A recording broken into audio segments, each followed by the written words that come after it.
Empecemos con China. Hay algunas cosas sucediendo, ¿verdad? Las dos sesiones. Y las dos sesiones involucran muchos temas domésticos. Pero a nivel internacional, Wang Yi tuvo una conferencia de prensa. En ella dejó muy claro que Taiwán se llama provincia de Taiwán en las Naciones Unidas, lo cual ha sido el caso durante mucho tiempo.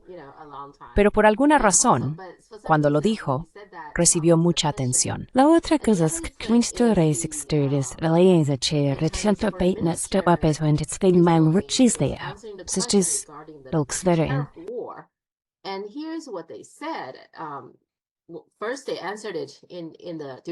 Primero lo respondieron durante la conferencia y luego la Embajada China en Estados Unidos publicó esto y dijo que si la guerra es lo que Estados Unidos quiere, ya sea una guerra arancelaria, una guerra comercial o cualquier otro tipo de guerra, estamos listos para luchar hasta el final.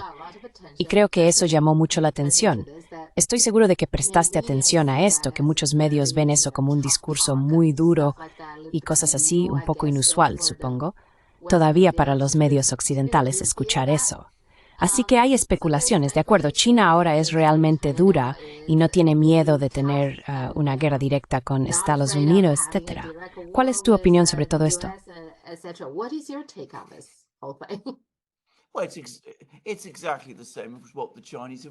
Bueno, es exactamente lo mismo que los chinos siempre han estado diciendo.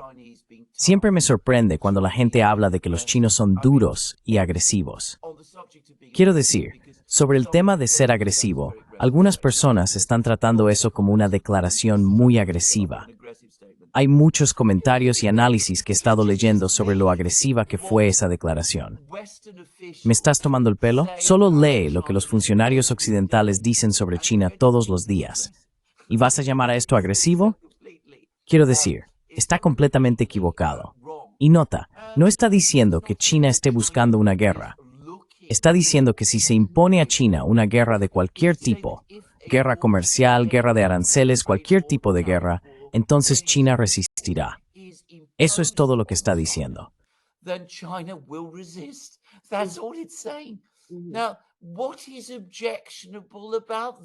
Ahora, ¿qué es objetable sobre eso?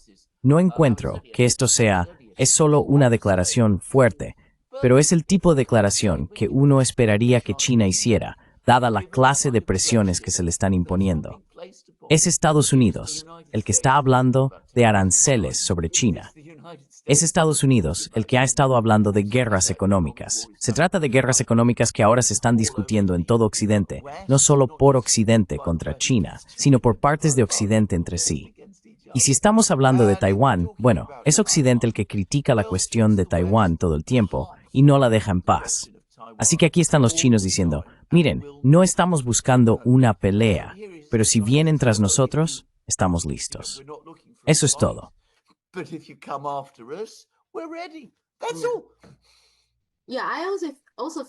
Sí, también siento que siempre parecen horrorizados y atónitos por este tipo de declaraciones.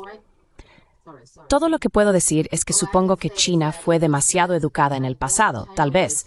Así que los occidentales todavía no están acostumbrados, ¿verdad?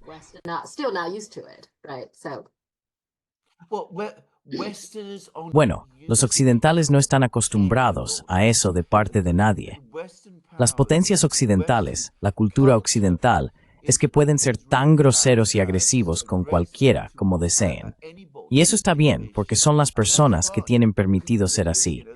Pero Dios no quiera que alguien les hable de la misma manera. Eso es lo que no les gusta, y lo encuentran completamente inaceptable. Como ya sabes, pueden interferir en los asuntos internos de cualquier otra persona, pero si alguien más interfiere en sus propios asuntos internos, eso es impactante. Pueden sancionar a quien quieran, pero si ellos mismos son sancionados, hemos discutido esto antes, entonces eso es absolutamente indignante. Y ese es absolutamente el estilo de la diplomacia occidental y el pensamiento político occidental. Lo extraordinario de esto es que está tan asumido aquí que la gente ni siquiera lo piensa. No es algo que se discuta o se hable en Occidente en absoluto, ni siquiera por personas que son críticas de la política occidental en Occidente.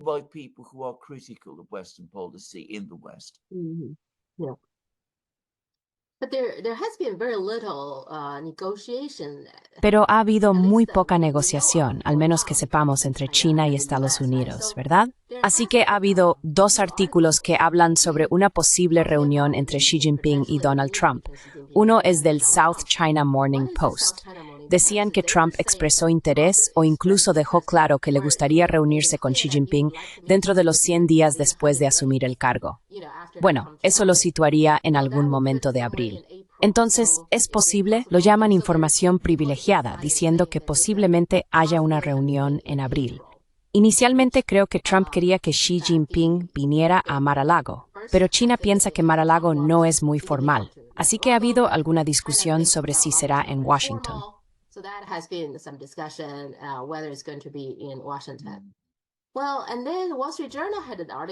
Bueno, y luego el Wall Street Journal publicó un artículo diciendo que hay una posible cumbre de cumpleaños en junio, porque los cumpleaños de Donald Trump y Xi Jinping son en junio. El cumpleaños de Trump es el 14 de junio y el de Xi Jinping es el 15 de junio, así que con un día de diferencia, pero ambos en junio. Y entonces van a tener algún tipo de celebración por sus cumpleaños. Por eso se llama la cumbre de cumpleaños. Pero parece que China quiere, si ese es el caso, según un diario occidental, que sea en China que Trump visite China.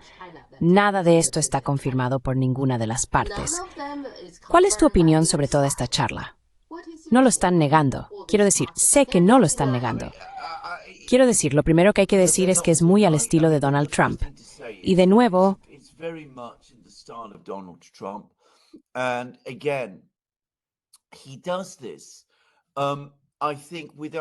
Él hace esto, creo, sin entender que apresurarse a una reunión con alguien como Xi Jinping sin preparación es una idea extremadamente mala. Lógicamente, si va a haber una reunión a este nivel entre líderes, debería prepararse con semanas de anticipación. Debería haber una agenda claramente acordada. Debería haber temas que cada lado sepa que quieren discutir. Debería haber intentos por parte de los funcionarios de cada lado de reunirse y tratar de resolver la agenda y ver si, incluso antes de la reunión, se puede lograr algún progreso para que cuando los líderes se reúnan no tengan que pasar horas y horas discutiendo puntos que podrían haberse acordado a un nivel menos alto.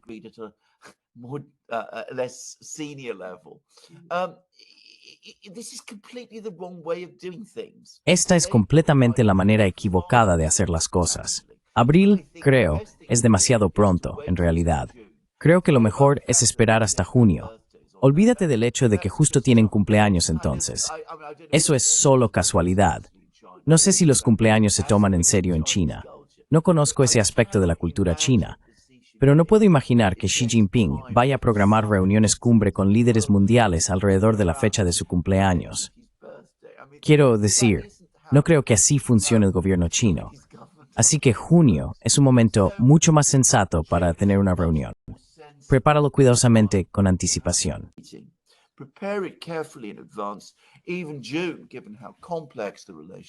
Dado lo compleja que es la relación entre Estados Unidos y China, incluso junio probablemente sea un tiempo bastante corto. En realidad, habría pensado que julio o agosto podrían ser mejores. Pero está bien. Junio. Reúne a tu personal, organiza tu equipo, reúnete con los chinos y decide dónde será el lugar.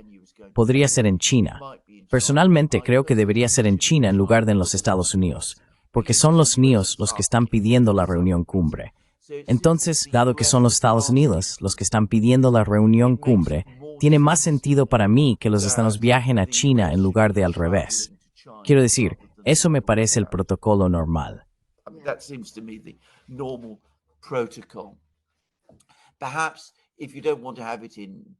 Quizás si no quieres tenerlo en Pekín, bueno, hay muchos otros lugares en China donde también puedes tenerlo. Y tener una discusión adecuada y seria de un líder a otro. Ya sabes, no solo como Donald Trump viniendo a encontrarse con su viejo amigo Xi Jinping, y se sientan juntos, toman té y hablan sobre todo tipo de cosas en las que podrían estar de acuerdo, y luego todos se van y no pasa nada. Bueno, no creo que Xi Jinping alguna vez aceptara ese tipo de cumbre, solo para decir. Quiero decir, aparte de cualquier otra cosa, no va a perder su tiempo de esa manera. Pero también sabe que, si una cumbre así ocurriera, existe el riesgo de que podría empeorar la relación.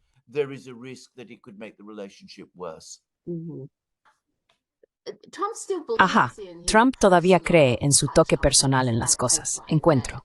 Así que la razón por la que no pensó que necesitas mucha preparación es porque siente que, bueno, entro allí, sabes, problema resuelto. Creo que todavía lo cree. Mientras que China se centra mucho más en diferentes niveles de discusiones, ¿verdad? Ellos se enfocan en los detalles y más o menos estarán de acuerdo en las cosas. Y luego, finalmente tienes al líder principal que se reúne y firma acuerdos, etc. Así que enfoques muy diferentes en las cosas.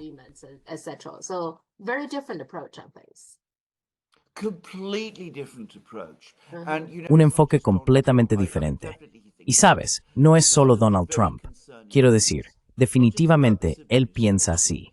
Una de las cosas muy preocupantes, no solo sobre esta administración, sino sobre la reciente serie de administraciones que hemos tenido, es que debido a que Estados Unidos renunció a la diplomacia hace 20, 30 años, ya no saben cómo hacerlo.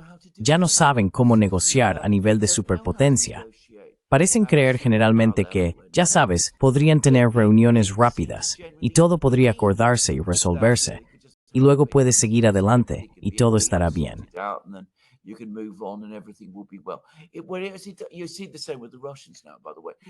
Ves lo mismo con los rusos ahora, por cierto.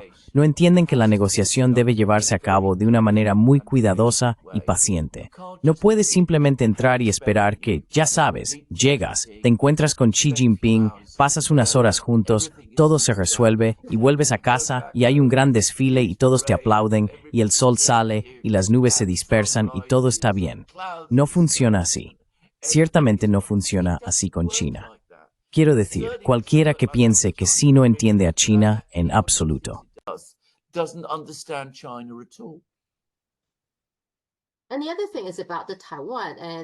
Y la otra cosa es sobre Taiwán.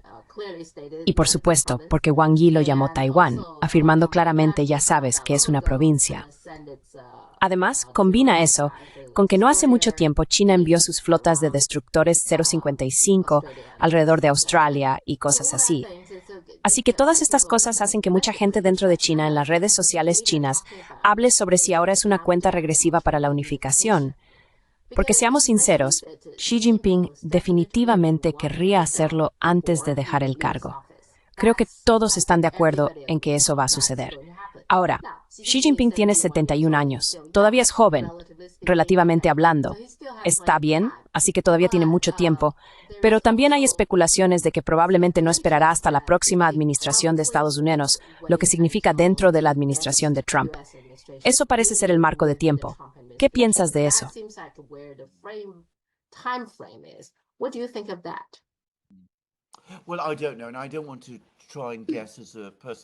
Bueno, no lo sé, y no quiero intentar adivinar, como una persona de Gran Bretaña, cuál es el calendario de China. Hablemos de algunas cosas aquí. China llamando a Taiwán una provincia. ¿Qué hay de nuevo? Dime qué hay de nuevo en eso. Dime cómo eso contradice. Quiero decir, cada gobierno chino, el gobierno de la República Popular China, el gobierno del Kuomintang que existió antes de eso, el gobierno Qing que existió antes de eso, cada gobierno de China, hasta donde cualquiera puede recordar, ha hablado de Taiwán como una provincia de China. Quiero decir, ¿qué es diferente? Dime qué es diferente. ¿Por qué debería eso atraer la atención global?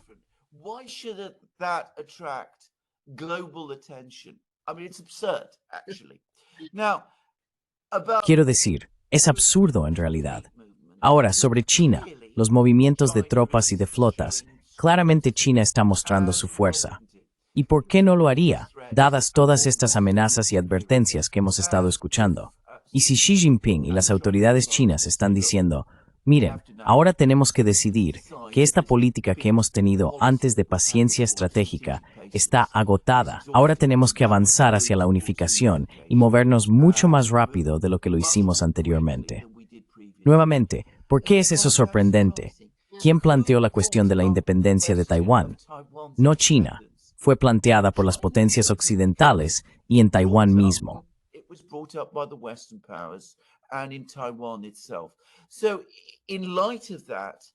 Entonces, a la luz de eso, si hay un sentimiento en China, de que tenemos que resolver esto rápidamente, en lugar de dejar que esto se prolongue mucho más, porque están envenenando toda la relación entre China y Estados Unidos y la relación entre China y las potencias occidentales, y tenemos que terminar con esto de una vez por todas para que podamos avanzar como una nación unida. Entonces puedo entenderlo completamente. Pero si esa es la crisis que se avecina, y no tiene por qué ser una crisis, por cierto, pero si esa es la crisis que se avecina, puedo entender cómo está ocurriendo.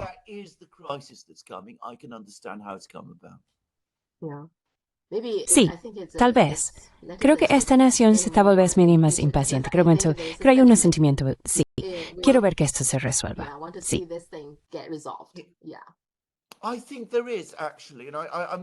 Creo que sí, de hecho. Y de nuevo, no me sorprende. Por cierto, sobre ese punto, un punto importante que la gente necesita entender y que la gente nunca entiende en Occidente, es que, ya sabes, China no es solo Xi Jinping y sus funcionarios. Son 1.200 millones de personas que tienen opiniones, que el gobierno chino toma en cuenta, y tienen opiniones muy claras sobre Taiwán.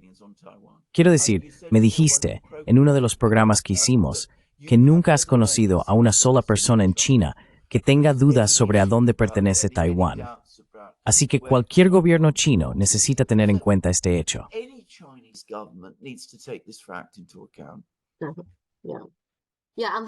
Sí, en este caso, el problema de Taiwán, sí, está absolutamente unificado. Así que cuando la gente dice, oh, deberías dejar que la gente en Taiwán decida, bueno, si Taiwán es parte de China, deberías dejar que la gente en China decida, ¿verdad?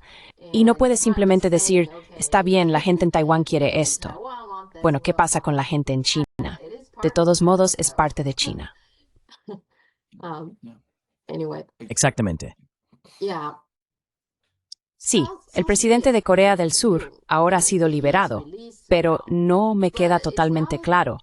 No ha terminado, ¿verdad? Todavía está bajo investigación o algo así. ¿Puedes explicar qué está pasando y qué va a suceder a continuación?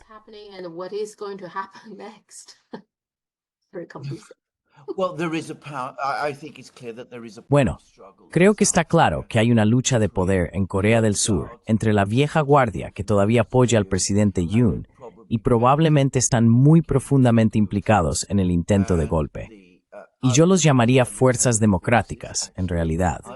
Quiero decir, no se me ocurre un mejor nombre para darles. Las personas que se oponen a él, los partidos de oposición. Y como dije, el resultado es que el propio presidente Yoon, hasta cierto punto, se ha convertido en un peón en este juego. Y está lejos de resolverse. Y claramente, quiero decir, hay poderosas fuerzas conservadoras en el poder judicial y el ejército que todavía son simpáticas al presidente Yoon.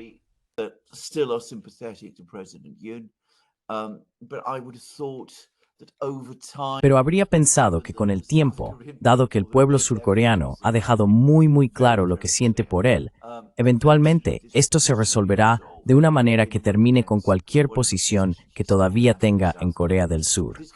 Pero va a ser un proceso largo y probablemente requerirá más elecciones presidenciales y parlamentarias para resolverse. Y eso siempre supone que no habrá ninguna interferencia externa en este proceso, lo cual me temo que podría haber. Sin ninguna interferencia externa es casi imposible hoy en día. En Corea del Sur, absolutamente. Muy difícil, quiero decir, dado lo involucrados que están los Estados Unidos en ese país. Sí, y también en Filipinas el expresidente Duterte ahora está arrestado y enfrentando juicios en la CPI. Probablemente esté de camino a La Haya o algo así. Me sorprendió que Marcos realmente hiciera eso. En cuanto a la CPI, no es eso una cuestión de soberanía nacional. Pero ¿qué está pasando allí? Hay mucha lucha interna en Filipinas también.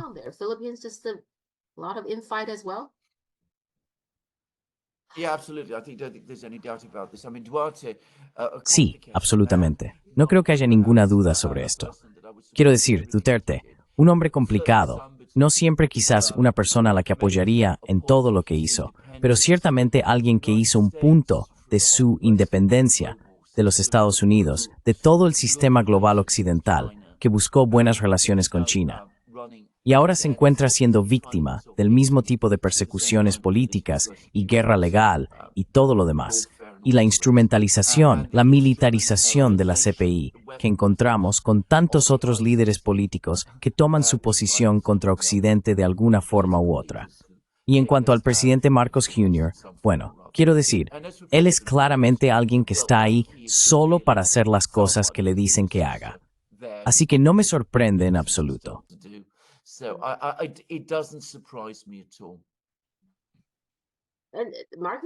Y la familia de Marcos tiene una historia bastante brutal, ¿verdad? ¿No asesinaron a Aquino en los años 80? Absolutamente, lo hicieron. Lo recuerdo muy bien. Recuerdo, por cierto, ver una película de una fiesta de Navidad que la familia Marcos tuvo juntos. Y recuerdo al joven Marcos Jr. en esa fiesta. Quiero decir, la vulgaridad y grosería de todo eso ya eran asombrosas en realidad.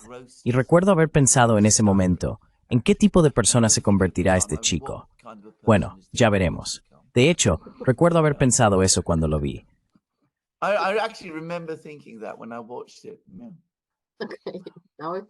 Está bien. Ahora lo descubrimos.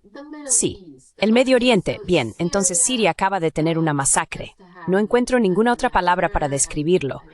Es una masacre contra los alawitas. Las cifras varían. Algunos informan 1,000, pero luego otros dicen 7,000, 8,000 en varios días. Entonces, ¿realmente sorprende que esto haya sucedido?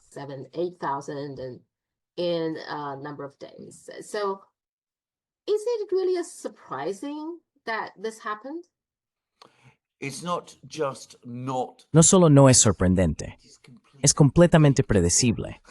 Quiero decir, si observas el carácter y la naturaleza de las personas que obtuvieron el poder en Siria en diciembre, era solo cuestión de tiempo antes de que algo así sucediera. Y habrá mucho más de esto.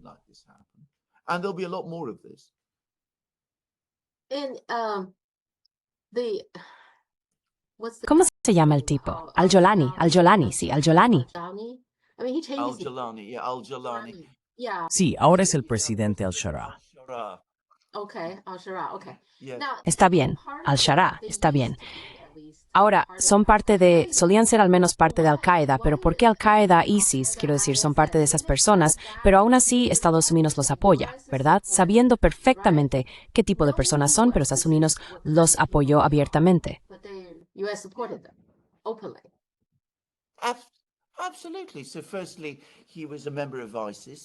Absolutamente. En primer lugar, él era miembro de ISIS, un miembro senior de ISIS. Era amigo y conocido de al-Baghdadi, quien era el líder de ISIS, el hombre que se declaró a sí mismo califa, si recuerdas, en Mosul. Luego fue enviado por al-Baghdadi a Siria, para intentar organizar, ya sabes, una rama. Esto fue antes de que se estableciera ISIS. En ese momento al-Baghdadi todavía era miembro de Al-Qaeda. Así que fue a Siria, organizó Al-Qaeda, recibió apoyo financiero de al-Baghdadi en Irak y eventualmente comenzó a distanciarse un poco de al-Baghdadi. Luego, cuando al-Baghdadi se peleó con Al-Qaeda y se proclamó califa, al-Shara transfirió sus lealtades a Al-Qaeda en su lugar. Ellos continuaron apoyándolo. Finalmente se separó de Al-Qaeda y se convirtió en su propio líder. Pero sus opiniones siempre han sido las mismas. Siempre ha sido este tipo de yihadista militante.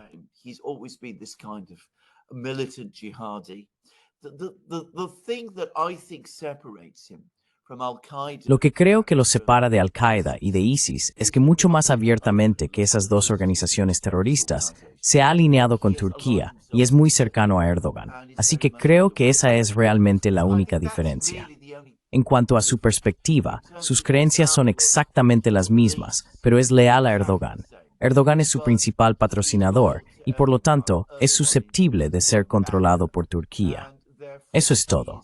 Entonces, ¿por qué Erdogan lo apoya? ¿Solo para actuar contra los kurdos dentro de Siria? Sí, Erdogan tiene dos razones. En primer lugar, quiere romper el poder de los kurdos en Siria. Por cierto, está muy cerca de lograrlo. Pero claramente quiere romper el poder de los kurdos en Siria.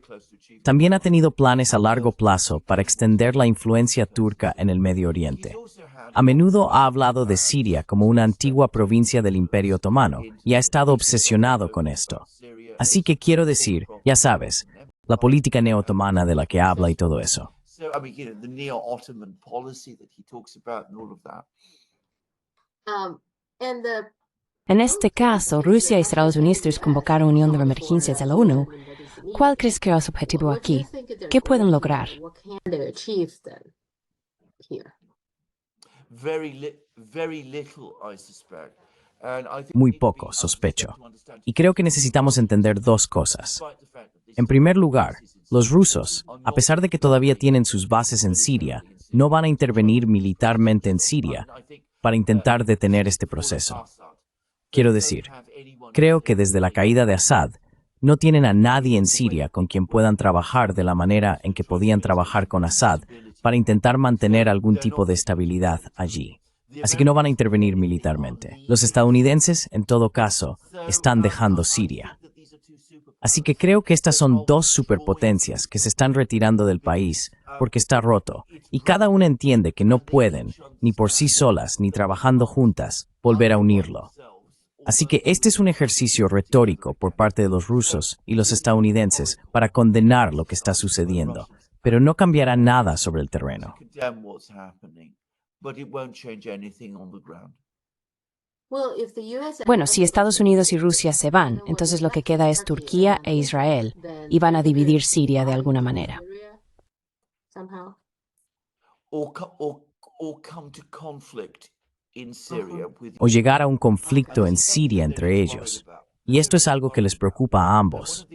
Una de las cosas extrañas que ha sucedido en las últimas semanas es que la retórica entre los turcos y los israelíes está escalando todo el tiempo. El gobierno israelí está diciendo que el gobierno en Damasco es un gobierno de terroristas. Están bombardeando grandes partes de Siria y ampliando el territorio que ya controlan. El gobierno en Damasco, al-Shara y su gente se están quejando de esto, pero no en posición de complaining about this, but they're not in a position to do very much.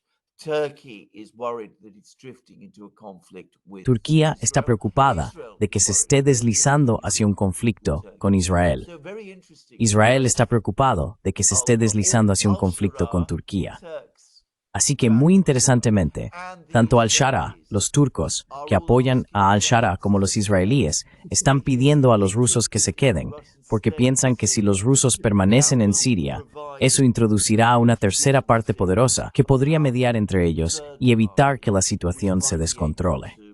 Tengo la sensación de que los propios rusos están muy inseguros de si realmente tiene sentido para ellos quedarse. very unsure whether it really makes sense for them to stay.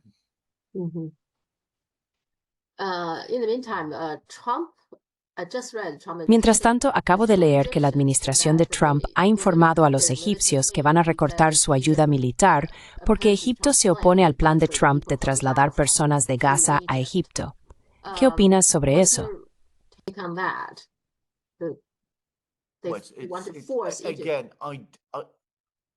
they want to force Egypt. I don't think Egypt can do this, by the way. I think, Quieren presionar a Egipto. the Egyptian No creo que Egipto pueda hacer esto, por cierto. between a rock and a hard Creo que el gobierno egipcio está entre la espada y la pared porque dependen mucho de Estados Unidos para la ayuda económica y militar. I think if they Por otro lado, creo que si aceptan a toda la población de Gaza, eso desestabilizará la situación en el propio Egipto.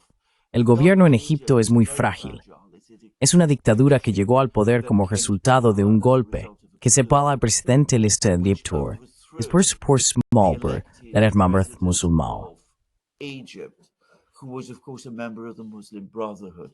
So this pressure on Egypt that the United States is applying. Entonces, esta presión sobre Egipto que Estados Unidos está aplicando corre el riesgo de desestabilizar Egipto y crear una crisis allí. Si ese gobierno cae, es muy probable que terminemos con un gobierno liderado por la Hermandad Musulmana, que es un aliado de Hamas. De hecho, Hamas comenzó como una rama de la Hermandad Musulmana egipcia. Recuerden, Gaza y Egipto solían estar unidos entre sí por un tiempo. Así que ese es un juego más peligroso que los estadounidenses están jugando, in a pair of any sustained, and in chasing this small Very calculator. dangerous game that the Americans are playing, and I don't know whether they worked it out actually. Y quiero decir, todo esto lleva a muchos, supongo, sentimientos inquietantes sobre todo el Medio Oriente, ¿verdad? Así que antes de seguir hablando, siempre olvido preguntarte, ¿por qué se llama el Medio Oriente el Medio Oriente? ¿Quién le dio ese nombre? ¿Los británicos lo llamaron el Medio Oriente? The British did. It's entirely the British. Los británicos lo hicieron. Es completamente cosa de los británicos. El este, por supuesto, es China, India, esos lugares. El Cercano Oriente, bueno, ese es un tema nebuloso y difícil. ¿Qué es el Cercano Oriente? A veces se toma para referirse al norte de África, pero la gente no habla mucho del Cercano Oriente. A veces ves esa expresión. Así que el Medio Oriente es el mundo árabe. Y todo se remonta a las políticas imperiales británicas, porque los británicos querían controlar todos estos territorios, básicamente para asegurar sus propias líneas de comunicación con la India, que es, por supuesto, la joya de la corona imperial. Y así dividieron el este en regiones en un mapa imperial británico, sin tener en cuenta los sentimientos o las historias de las personas que vivían allí. Y dijeron, este es el Cercano Oriente, porque está cerca de nosotros. Este es el Medio Oriente. Y luego está el Lejano Oriente, que es por supuesto China. Far East, which is of course China. Está bien, sí, quiero decir, no tiene ningún sentido, ¿verdad? Estarías mirando un mapa como al este, ya sabes, en el medio, ¿dónde está el medio? Está bien. No. No.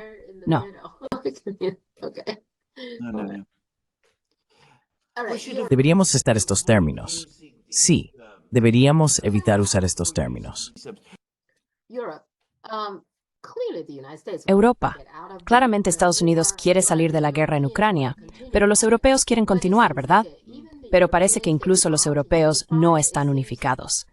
Parece por alguna razón que Macron realmente no es el indicado para tomar el mando aquí. Y, por supuesto, Scholz también es muy partidario de continuar. Alemania no estoy seguro, tal vez porque todavía tuvieron elecciones. Pero Meloni, en Italia, dejó muy claro que no va a enviar a nadie ni cosas por el estilo. Así que creo que también hay una división entre los europeos. Correcto. ¿Qué sigue adelante? ¿Qué va a pasar ahora?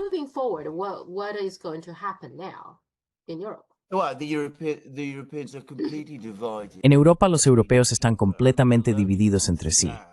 Quiero decir, Meloni no soporta a Macron. Hay una enemistad personal entre ellos. Se odian absolutamente. Francia tiene problemas con Alemania, problemas de larga data. Macron ha tenido una relación difícil con Olaf Scholz y está nervioso por el rearme alemán, no porque piense que Alemania va a marchar sobre París, sino porque le preocupa que si Alemania se rearma, como que en Europa. Wangs at least provienen radius. Están muy lejos de unirse en este plan. Very far from united on this plan. The British are Los británicos están obsesionados con Rusia y tienen esta necesidad de continuar la guerra porque quieren derrotar a Rusia. Por supuesto, no pueden hacerlo por sí mismos. Quieren que los estadounidenses lo hagan y quieren que los ucranianos luchen, pero quieren mantener la guerra en marcha porque en última instancia quieren ver a Rusia derrotada.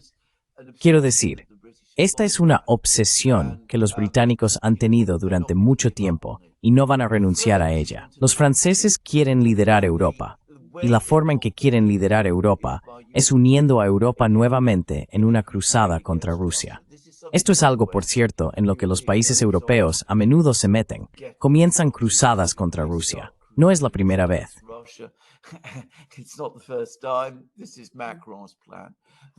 Este es el plan de Macron. Los alemanes están muy inseguros sobre lo que quieren hacer, porque ellos mismos están internamente divididos en estas cuestiones. Pero existe este miedo profundamente arraigado que se encuentra en algunas partes de la sociedad alemana, particularmente en la sociedad alemana católica, hacia Rusia, y hostilidad hacia ella. Así que se están rearmando, pero al mismo tiempo saben que las guerras con Rusia nunca terminan bien, al menos para Alemania. Así que intentan mantenerse al margen de Ucrania. Y en Italia, el sentimiento de su gente es en general muy pro-ruso. Así que todos están divididos entre sí. Y los italianos probablemente quieren ver que la guerra termine lo más rápido posible para que puedan volver a la normalidad. friendly contacts with Russia. Contactos amistosos con Rusia del tipo que siempre han tenido. This is the story. Así es la historia en Europa. Creo que Estados Unidos y Ucrania acaban de hablar sobre el alto el fuego de 30 días. ¿Por qué siguen hablando de un alto el fuego? Pensé que Rusia dejó muy claro que no están interesados en ningún alto el fuego, ¿verdad? Yes, it's the usual story. It's been discussed many times. Sí, es la misma historia de siempre. Se ha discutido muchas veces que cada vez que hay una negociación con los rusos, lo primero que hacen los estadounidenses es negociar consigo mismos y con sus aliados, sin prestar absolutamente ninguna atención a lo que dicen los rusos. Luego presentan una propuesta que, en más casos de los que no, los rusos ya han rechazado. Luego descubren, para su asombro, que los rusos la van a rechazar de nuevo. Es algo que sucede constantemente. Ha sido un problema continuo en las negociaciones entre Occidente y los rusos desde que tengo memoria. Tal como dijiste, Estados Unidos olvida cómo llevar a cabo la diplomacia, ¿verdad?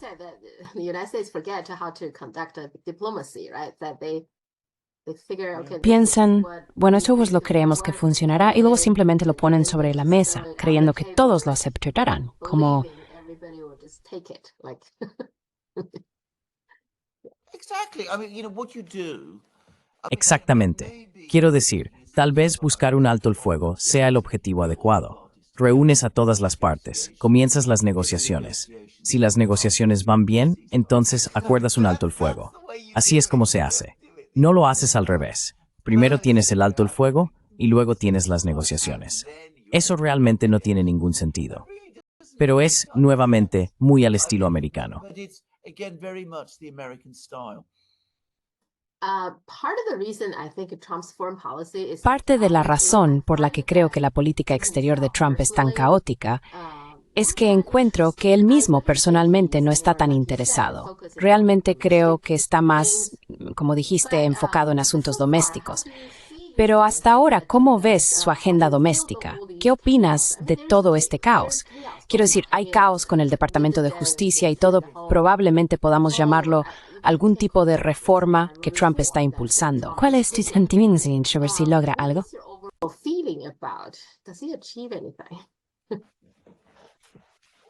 Well, you know what it reminds me of, and I have to say this, it reminds me Bueno, ¿sabes a qué me recuerda? Y tengo que decir esto. Me recuerda a Gorbachev en la Unión Soviética en los años 80. Está tratando de hacer demasiado rápido. Y muchas de sus ideas son buenas ideas. Mucho de lo que quiere hacer, yo lo apoyaría.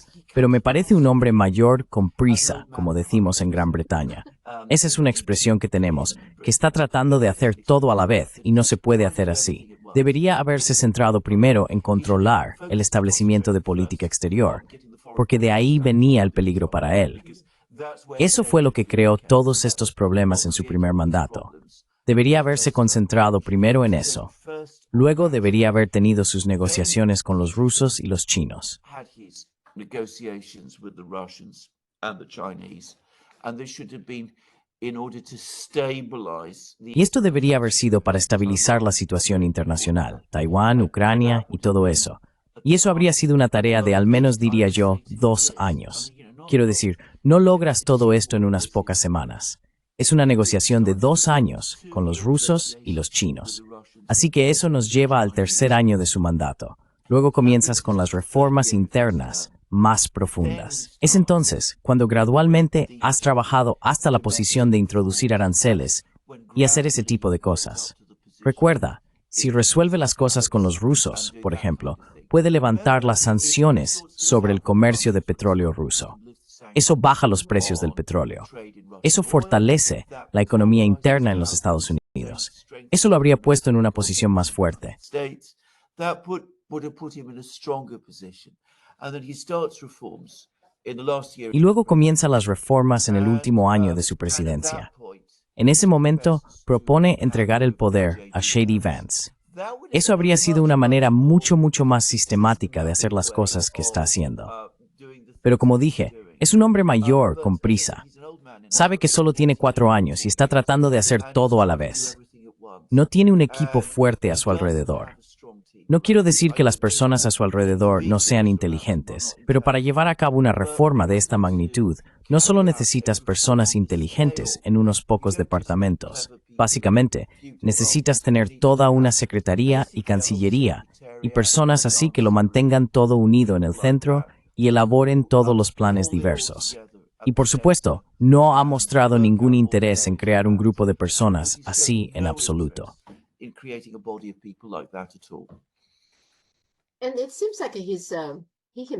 Y parece que él mismo cambia de opinión todo el tiempo, como solo mira los aranceles, ¿verdad? Creo que es mucho mejor si va a tener un arancel que él, como dijiste, él cree en los aranceles. Bueno, entonces cualquiera que sean los aranceles que quiera poner, simplemente que los ponga y ya está. Pero es como, ponlo, o tal vez no. Este sector queda exento y luego tal vez 30 días y tal vez de nuevo, ¿sabes? Parece que es peor. Este es el peor caso para el mercado de valores y para la economía en general, porque es tan impredecible. Quieren saber de hoy a mañana cuál es exactamente su política. Correcto, muy caótico. No puede decidirse.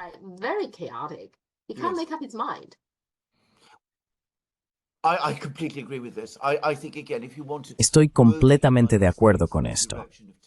Creo que nuevamente, si quieres mover a Estados Unidos en la dirección de los aranceles, entonces tienes que preparar el terreno muy cuidadosamente, porque este es un cambio tan radical en toda la naturaleza de la política económica en Estados Unidos desde la Segunda Guerra Mundial, que tienes que prepararlo metódica y sistemáticamente. Tienes que tenerlo todo planeado. Tienes que establecer departamentos económicos que investiguen todo esto. Tienes que consultar con las empresas. Tienes que hacerlo como parte de un plan general.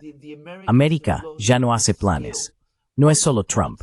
Los estadounidenses han perdido esa habilidad. Una vez, por cierto, planificaban muy bien. Solo para decir, es un hecho subestimado y malentendido sobre Estados Unidos que dejaron todo al mercado. Eso no es cierto en absoluto, en realidad. Pero en los últimos 50, 60, 70 años, se han atrofiado y ya no están ahí.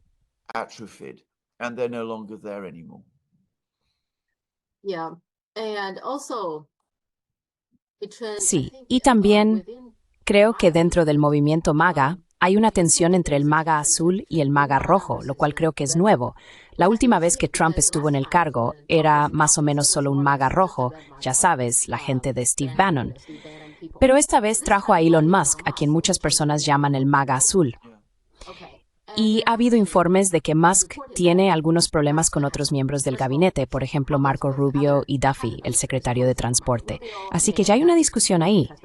Pero además, Steve Bannon dejó muy claro que no confía en Elon Musk. Así que creo que hay una división ahí, ¿no es así?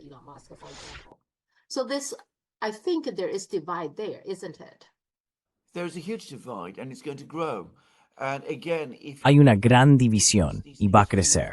Y de nuevo, si empujas estas cosas demasiado rápido, inevitablemente se ampliarán. Tarde o temprano, y voy a decir esto, creo que Musk va a ser despedido. No puedo ver cómo se puede evitar esto.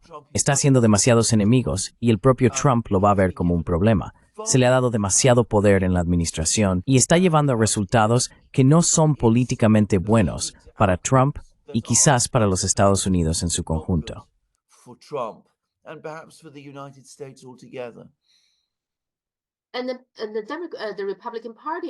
Y el Partido Republicano tampoco está haciendo lo que se supone que deben hacer.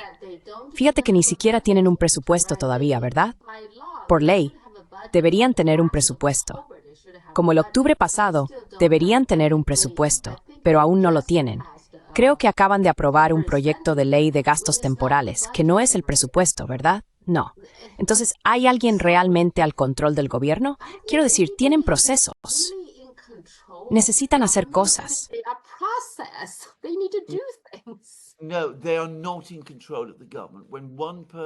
No, no están en control del gobierno. Cuando una persona intenta hacer todo, nadie está haciendo nada. Una persona está tratando de hacer todo. Ese es Donald Trump. Está tratando de resolver Ucrania, arreglar las cosas con Xi Jinping, reorganizar el Medio Oriente, transformar los Estados Unidos. Nuevamente, como dije, me recuerda un poco a Gorbachev en realidad. Las cosas no funcionan así. Por eso dije que necesitas tener una cancillería o secretaría adecuada trabajando para ti. Necesitas prepararte muy cuidadosamente y sistemáticamente. Necesitas poner a todas las personas adecuadas en las posiciones correctas. Y si haces eso, y estás preparado para trabajar 15 horas al día, y planificas tu día cuidadosamente, y estableces tus objetivos sabiamente, entonces puedes lograr mucho si tienes impulso detrás de ti.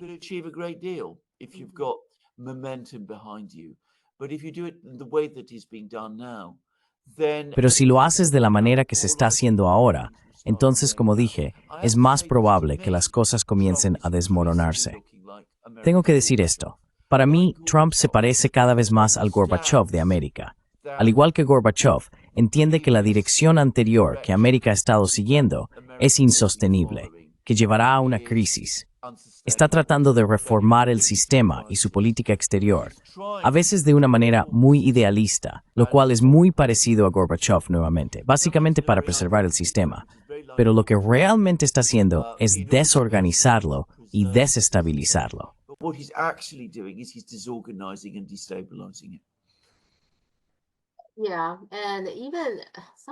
Sí, e incluso algunas de sus ideas, quiero decir, es bueno que el Pentágono, asumimos, vaya a recibir una auditoría, veremos. Pero luego en el último proyecto de ley de gastos, aumentaron el gasto militar nuevamente. Entonces, ¿exactamente qué está tratando de hacer? No entiendo. Quiero decir, es bueno tener una auditoría, absolutamente. Necesitamos tener una auditoría para el Pentágono. Pero luego, en su proyecto de ley de gastos, controlado por los republicanos, aumentan el presupuesto militar nuevamente. Parece que está haciendo una reforma o no, o es solo superficial, como una especie de reforma de fachada. ¿Correcto?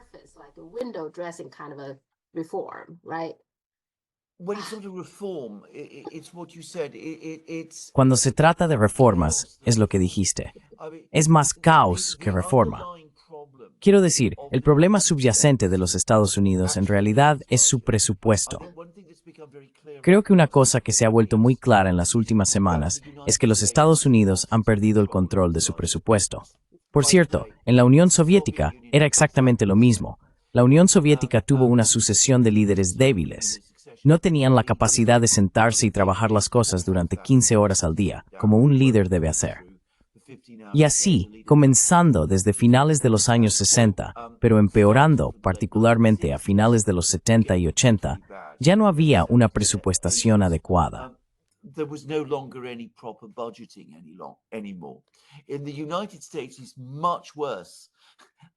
En Estados Unidos es mucho peor. El daño en realidad es mucho mayor que en la Unión Soviética, porque la Unión Soviética tenía una economía más pequeña y no tenía la moneda de reserva. Estados Unidos tiene la moneda de reserva, lo que ha permitido que el proceso avance mucho más. Así que tenemos situaciones donde aparentemente el propio presidente no sabe a dónde va. Creo que lo discutimos en un programa anterior, 1/3 del gasto. Así que lo que Trump necesitaba hacer, como dije, era tomar el control de los servicios de seguridad que estaban completamente fuera de control en Estados Unidos. Entidades como USAID y todas esas. Eso era absolutamente necesario que hiciera. Es la única cosa que ha hecho razonablemente bien, por cierto.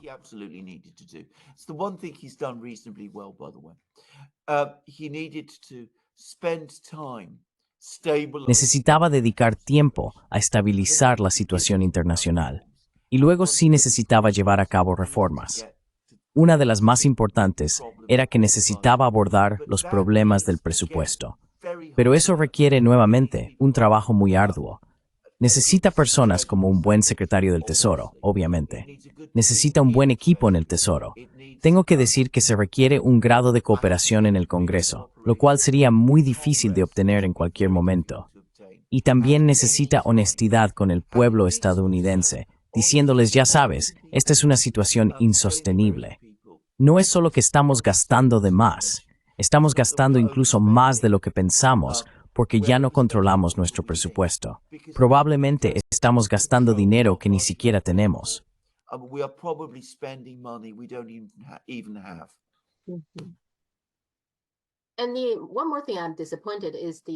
Una cosa más que me decepciona es la libertad de expresión. Pensé que él era mejor que los demócratas, pero últimamente acaban de arrestar a un activista palestino, Mahmoud Khalil. Ni siquiera sé por qué hizo eso. Lo hace sonar como si fuera un asunto tan importante. Quiero decir, ¿no tiene suficientes cosas que hacer sin centrarse en esta persona? No lo entiendo.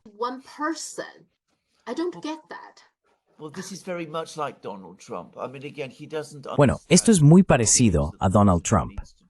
Quiero decir nuevamente, él no entiende que hay cosas que el presidente necesita hacer y que son importantes y en las que necesita dedicar su tiempo. Y ya sabes, estoy hablando de 15 horas al día en tu escritorio, trabajando muy duro, reuniéndote con funcionarios, haciendo todo ese tipo de cosas. Y hay otras cosas que se pueden dejar que se cuiden solas, porque no son en última instancia importantes. Y ya sabes, me recuerda un poco a Gorbachev. Solía distraerse con estas cosas. Xi Jinping no es así en absoluto. Deng Xiaoping tampoco era así, si puedo decirlo. Y para darle crédito, tampoco lo es Putin. Putin ha transformado Rusia, pero lo ha hecho de esa manera muy metódica y sistemática de la que acabamos de hablar.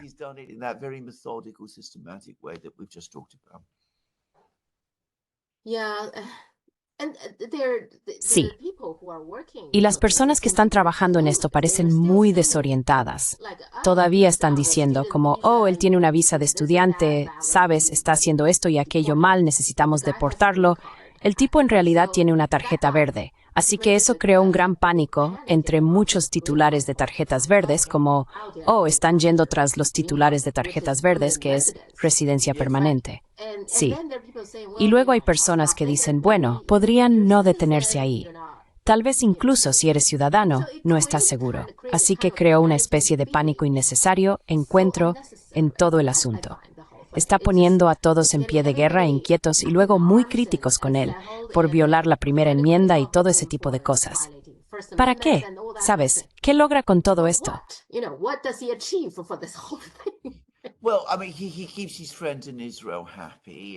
Bueno, quiero decir, mantiene contentos a sus amigos en Israel y mantiene contentos a sus amigos pro-israelíes en Washington. Y algunos de los donantes probablemente también están contentos. Pero es exactamente lo que dijiste. Es un presidente que reacciona a pequeñas noticias. Quiero decir, debería estar enfocándose, en cambio, en los problemas masivos subyacentes que enfrenta Estados Unidos. El problema es que la realidad, la profundidad de estos problemas, no se reconoce ampliamente en Estados Unidos. No es como si la gente en Estados Unidos, la gran masa de personas, estuviera informada sobre ellos. Tienen la sensación de que las cosas van mal, pero no creo que sepan hasta qué punto están mal. Sí.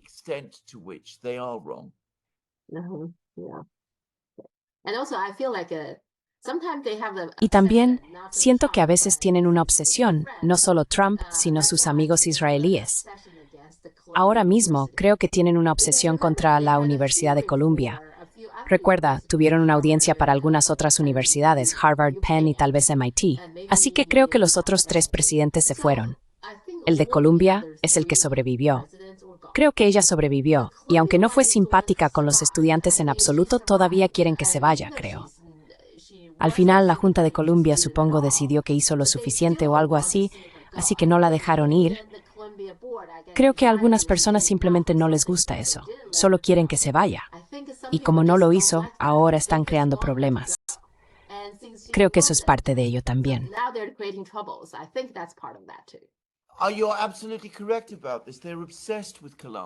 Tienes toda la razón sobre esto. Están obsesionados con Columbia. Y no solo, ya sabes, incluso en Gran Bretaña, lees estos artículos enojados sobre la Universidad de Columbia. Lo que demuestra, por cierto, es la inseguridad de los partidarios de Israel. Sabes, están tan obsesionados con castigar a cualquier universidad donde hubo protestas estudiantiles contra lo que estaba sucediendo en los territorios palestinos de cualquier tipo. Y está completamente desproporcionado y es completamente contraproducente. Pero no se debe excusar a Donald Trump. Se ha dejado llevar por todo esto.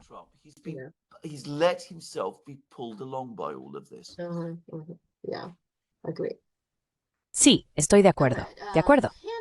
Canadá, el nuevo primer ministro es Mark Carney, ¿verdad? Lo interesante es que parece que el Partido de la Libertad está yendo mucho mejor ahora, y hay incluso algunas personas que dicen que tal vez realmente puedan ganar en octubre. Eso ha cambiado rápido. ¿Cuál es tu opinión sobre eso?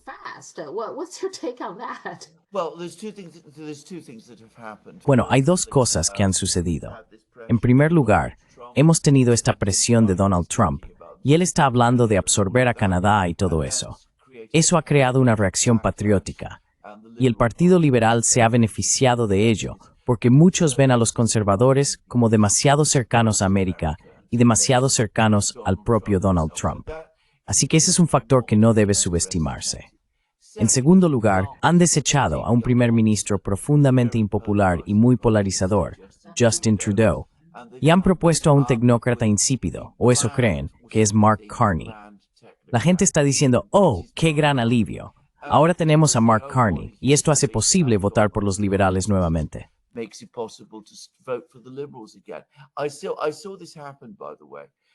Vi esto suceder, por cierto, en 1990 en Gran Bretaña, cuando los conservadores, que eran muy impopulares, despidieron a Margaret Thatcher, que era profundamente impopular en ese momento. Recuerdo cuando la obligaron a salir. Estaba en uno de los trenes del metro de Londres y se anunció por el altavoz público que Margaret Thatcher había caído. Y todos se levantaron y aplaudieron. Fue bastante sorprendente de ver en realidad. Sí, un evento del que la gente no habla mucho. Pero fue reemplazada y trajeron a John Major, que era un tecnócrata absolutamente insípido. Y la gente estaba encantada y volvieron a votar por los conservadores. Lo lamentarán. Los tecnócratas son muy malos primeros ministros, muy malos líderes políticos. No son personas que en última instancia puedan mantener las cosas unidas por mucho tiempo.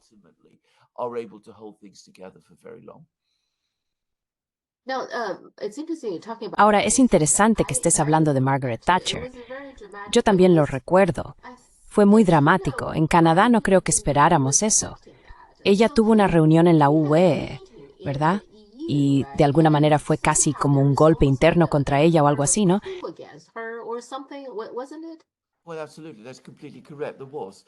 Bueno, absolutamente. Eso es completamente correcto. Lo hubo. A ella no le gustaba la UE. El Partido Conservador en ese momento era muy pro-UE. Ahora, por supuesto, es muy anti-UE. En ese momento era muy pro-UE. Tenían la sensación de que ella estaba gestionando mal las relaciones con la UE y por eso se deshicieron de ella. Pero todo fue una acumulación de resentimientos y enojo contra ella dentro del Partido Conservador que se remontaba a muchos años. Y ella era muy impopular entre la gente en Gran Bretaña en general. Es un hecho que la gente no se da cuenta sobre Margaret Thatcher. Nunca fue tan popular en Gran Bretaña como la gente cree. Siempre tuvo mucha más oposición y tenía obviamente una base de apoyo muy fuerte, pero supongo que era alrededor del 20 al 30% de la población. Nunca más que eso.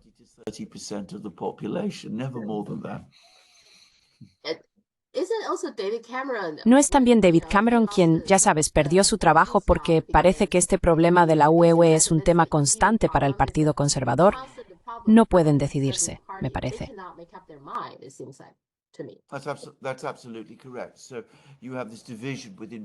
Eso es absolutamente correcto. Así que tienes esta división dentro de la política británica. Afecta a ambos partidos, por cierto. Una gran parte de la población británica es consistentemente hostil hacia la UN y lo ha sido a lo largo de toda su historia. En particular, la opinión de la clase trabajadora es muy hostil hacia la UE. Y eso crea problemas para ambos partidos políticos porque tienen un ala del partido muy comprometida con la membresía en la UE y otra ala del partido que siempre está muy opuesta a ella. Y refleja la división dentro de la sociedad británica en general, que siempre ha estado ahí.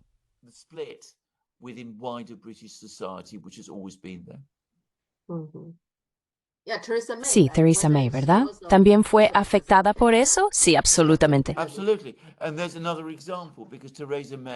Y hay otro ejemplo, porque Theresa May también era esencialmente una tecnócrata, una administradora muy capaz del Ministerio del Interior. Nuestro Ministerio del Interior, usamos la expresión Home Office para describirlo. Era una persona muy competente gestionándolo, pero fracasó completamente como primera ministra. No tenía las habilidades políticas para liderar el país de la manera que un primer ministro necesita.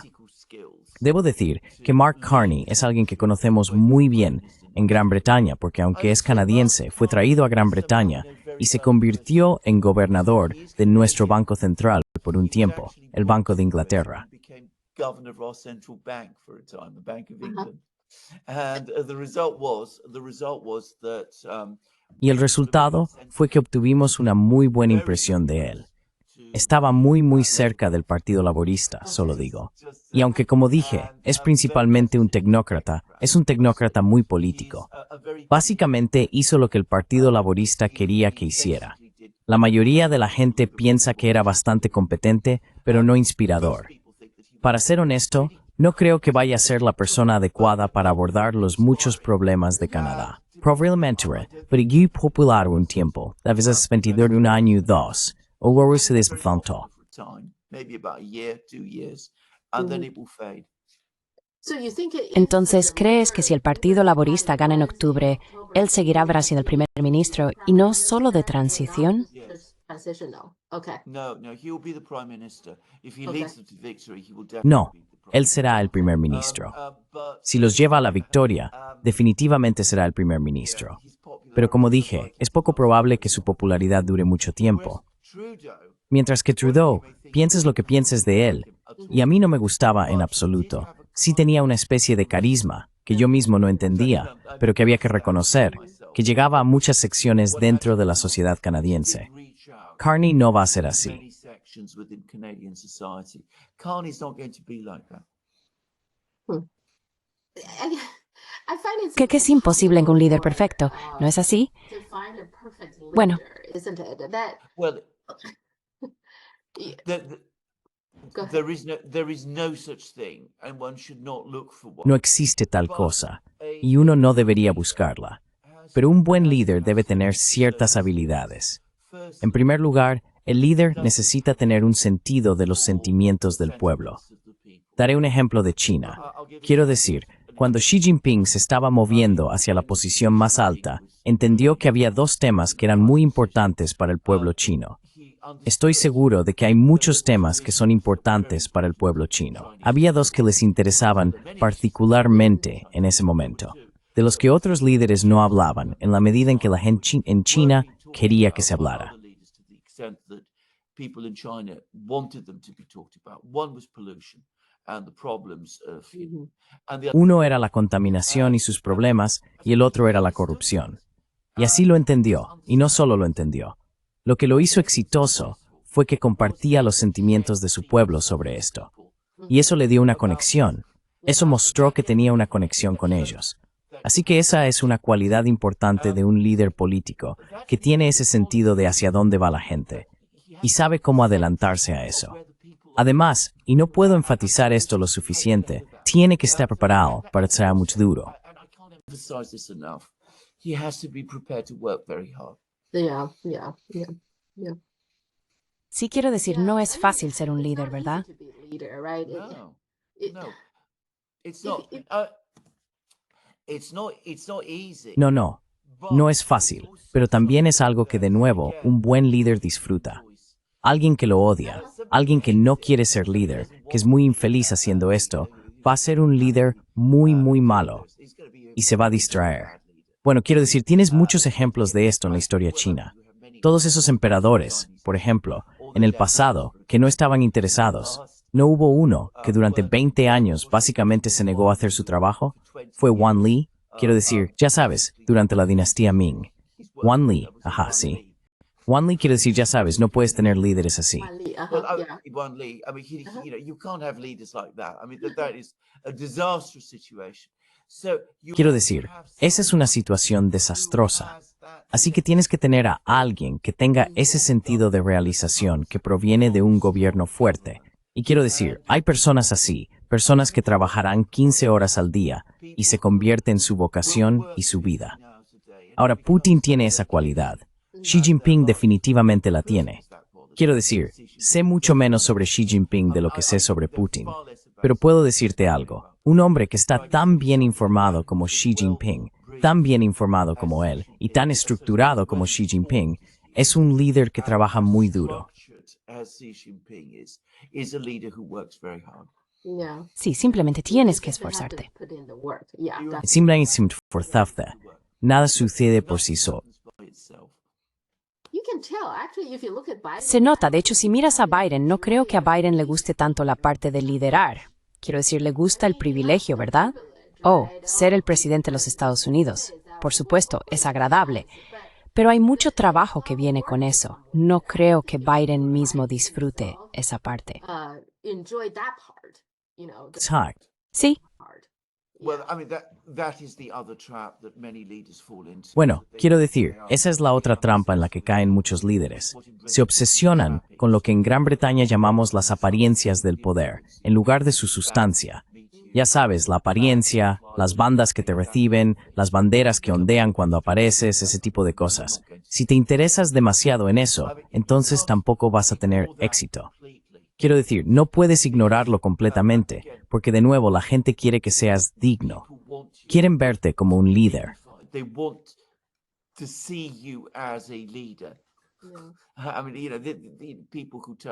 Quiero decir, las personas que aparecen con trajes malos y uñas largas, y no se cortan las uñas y dejan que su cabello crezca y todo tipo de cosas, no van a impresionar a nadie. Alguien que siempre luce digno, siempre tendrá mucha más autoridad que alguien que no lo hace. Pero si te obsesionas con esas cosas, si te obsesionas con las ceremonias y el ritual, como hizo Brezhnev en la Unión Soviética, por ejemplo, eso tampoco va a funcionar bien. Las medallas y todo eso tampoco va a funcionar bien para ti.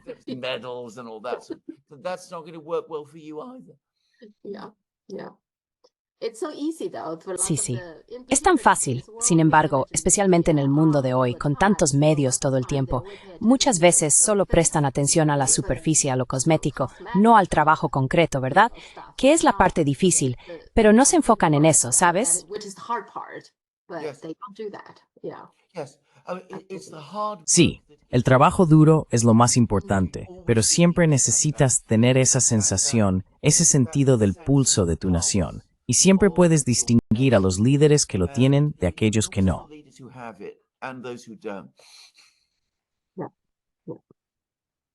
Sí, de acuerdo. Podemos hablar de nuevo la próxima vez, el próximo miércoles. Muchas gracias. Absolutamente. Que tengas un gran día, Sofía. Tú también. Adiós. Adiós.